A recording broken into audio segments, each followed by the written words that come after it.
നമസ്കാരം. പാകിസ്ഥാൻ വർഷങ്ങളായി വളർത്തിപ്പോറ്റിയ തീവ്രവാദ ശക്തികൾ ഇപ്പോൾ അതേ രാജ്യത്തിന്റെ കഴുത്തിൽ കത്തിവെക്കുന്ന അവസ്ഥയിലേക്കാണ് കാര്യങ്ങൾ നീങ്ങുന്നത്. ലോകത്തിനു മുന്നിൽ ഭീകരവാദത്തിനെതിരെ പോരാടുന്ന രാജ്യമെന്ന മുഖം കാണിക്കാൻ ശ്രമിക്കുന്ന ഇസ്ലാമാബാദ് സ്വന്തം മണ്ണിൽ വളർന്ന ജിഹാദി സംഘടനകളുടെ ഭീഷണിയിൽ വിറങ്ങലിക്കുകയാണ്. ലഷ്കർ-ഇ-തൊയ്ബ ഉപമേധാവി സൈഫുള്ള കാസുരി പാകിസ്ഥാൻ പ്രധാനമന്ത്രി ഷെഹ്ബാസ് ഷെരീഫിനും സൈനിക മേധാവി അസീം മുനീറിനുമെതിരെ തുറന്ന വധഭീഷണി മുഴക്കിയതോടെ രാജ്യം കടുത്ത പ്രതിസന്ധിയിലായി കഴിഞ്ഞു. ഇസ്രയേലുമായി ബന്ധം സ്ഥാപിക്കാൻ ശ്രമിച്ചാൽ കൊന്നൊടുക്കുമെന്ന കാസുരിയുടെ മുന്നറിയിപ്പ് പാകിസ്ഥാൻ ഭരണകൂടത്തിന്റെ ദൗർബല്യവും രാജ്യത്തിനുള്ളിലെ തീവ്രവാദ സ്വാധീനവും ലോകത്തിനു മുന്നിൽ തുറന്നുകാട്ടുകയാണ്.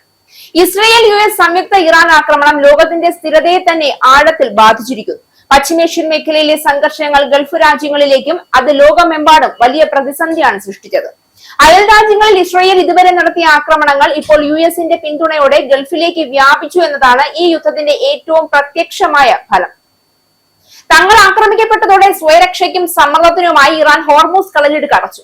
ഇതോടെ ലോകമെങ്ങും ഇന്ധന പ്രതിസന്ധി രൂക്ഷമായി. ഇതിനിടെ പാക് മധ്യസ്ഥതയിൽ US ഇറാൻ ചർച്ചകളും ആരംഭിച്ചു. എന്നാൽ പാകിസ്ഥാനോടും ഇസ്രയേലുമായി കരാർ ഉണ്ടാക്കാനാണ് ട്രംപ് ആവശ്യപ്പെട്ടത്. ഇത് പാകിസ്ഥാനെ വലിയ പ്രതിസന്ധിയിലേക്കാണ് എത്തിച്ചിരിക്കുന്നതെന്നാണ് റിപ്പോർട്ടുകൾ പറയുന്നത്. പാകിസ്ഥാൻ ഇസ്രയേലുമായി അബ്രഹാം റിക്കോർഡ് ഒപ്പുവെക്കണമെന്നാണ് ട്രംപിന്റെ ആവശ്യം. UAE, ബഹ്റൈൻ തുടങ്ങിയ രാജ്യങ്ങൾ ഇതിനകം ഒപ്പുവെച്ച അതേസമയം സൗദി അറേബ്യ, ഖത്തർ, തുർക്കി എന്നീ രാജ്യങ്ങൾ ഒപ്പുവെച്ചേക്കുമെന്ന അഭ്യൂഹങ്ങൾ നിലനിൽക്കുന്ന ഇസ്രയേലിന്റെ നേതൃത്വത്തിലുള്ള കരാറാണ് അബ്രഹാം കരാർ. ഈ കരാർ ഇസ്രയേൽ രാജ്യത്തിന് അംഗീകാരം നൽകുന്നതോടൊപ്പം ഇസ്രയേലുമായി വ്യാപാരത്തിനും പ്രേരിപ്പിക്കുന്നു. സുന്നി ഭൂരിപക്ഷ രാജ്യമായിരുന്ന പലസ്തീനെ ഇസ്രയേൽ ആക്രമിച്ചു തുടങ്ങിയ കാലം മുതൽ ഗൾഫ് രാജ്യങ്ങൾ ഇസ്രയേലുമായി അത്ര സ്വരച്ചേർച്ചയിലല്ല. എന്നാൽ ഈ രാഷ്ട്രീയാവസ്ഥ മാറ്റിയെടുക്കാനും ഗൾഫുമായി വാണിജ്യബന്ധം സ്ഥാപിക്കാനും ഇസ്രയേൽ ശ്രമിക്കുകയാണ്. അതിനായി US-ന്റെ പിന്തുണയോടെ കൊണ്ടുവന്ന കരാറാണ് അബ്രഹാം കരാർ. പാകിസ്ഥാൻ അബ്രഹാം കരാറിനെ ആദ്യം മുതൽ തന്നെ എതിർത്തിരുന്നു. എന്നാൽ പുതിയ രാഷ്ട്രീയാവസ്ഥയിൽ ട്രംപ് വീണ്ടും കരാറിനെ കുറിച്ച് ഓർമ്മപ്പെടുത്തുകയും പാകിസ്ഥാനോട് കരാറിൽ ചേരാൻ നിർബന്ധിക്കുകയും ചെയ്തു. അതേസമയം പാകിസ്ഥാൻ ഈ സാധ്യത തള്ളിക്കളഞ്ഞു. ഇതിനിടെയാണ് അബ്രഹാം കരാറിൽ ഒപ്പിടുകയോ ഇസ്രയേലിനെ അംഗീകരിക്കുകയോ ചെയ്താൽ കൊന്നുകളയുമെന്ന് ലഷ്കർ ഭീകരൻ സൈഫുള്ള കസൂരിയുടെ ഭീഷണി. പാകിസ്ഥാനിന് നേരിടുന്ന ഏറ്റവും വലിയ ഭീഷണി ഇന്ത്യയോ അമേരിക്കയോ അല്ല, വർഷങ്ങളായി സ്വന്തം താല്പര്യങ്ങൾക്ക് വേണ്ടി വളർത്തിയെടുത്ത ഭീകര സംഘടനകളാണ്. സ്ട്രാറ്റജിക് ആസറ്റ് എന്ന പേരിൽ ഉപയോഗിച്ചിരുന്ന തീവ്രവാദ ഗ്രൂപ്പുകൾ ഇന്ന് അതേ ഭരണകൂടത്തിനെതിരെ തിരിയുന്ന കാഴ്ചയാണ് ലോകം കാണുന്നത്.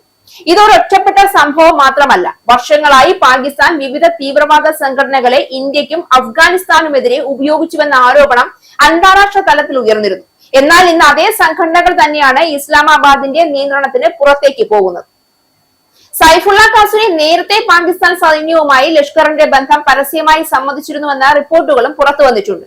ഇതിനൊപ്പം ബലൂചിസ്ഥാനിലെ ആക്രമണങ്ങളും സാമ്പത്തിക തകർച്ചയും രാഷ്ട്രീയ അസ്ഥിരതയും പാകിസ്ഥാനെ കൂടുതൽ പ്രതിസന്ധിയിലാക്കുകയാണ്. ഒരു വശത്ത് അന്താരാഷ്ട്ര നാണയനിധിയുടെയും ചൈനയുടെയും സഹായം തേടേണ്ട അവസ്ഥ, മറുവശത്ത് രാജ്യത്തിനുള്ളിൽ തീവ്രവാദ സംഘടനകളുടെ സമ്മർദ്ദം.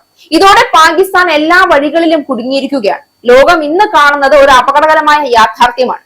ഭീകരവാദത്തെ രാഷ്ട്രീയ ആയുധമായി ഉപയോഗിച്ച രാജ്യം ഇപ്പോൾ അതേ ഭീകരവാദത്തിന്റെ തടവുകാരനായി മാറുന്നു. ഒരിക്കൽ സ്വന്തം താല്പര്യങ്ങൾക്ക് വേണ്ടി വളർത്തിയ പാമ്പുകൾ ഇപ്പോൾ യജമാനനെ കടിക്കാൻ തിരിഞ്ഞിരിക്കുന്നു. അതുകൊണ്ട് തന്നെ കസൂരിയുടെ ഭീഷണി വെറും ഒരു പ്രസംഗമല്ല, പാകിസ്ഥാന്റെ ഭാവിയെക്കുറിച്ചുള്ള ഭീതിജനകമായ മുന്നറിയിപ്പാണ്.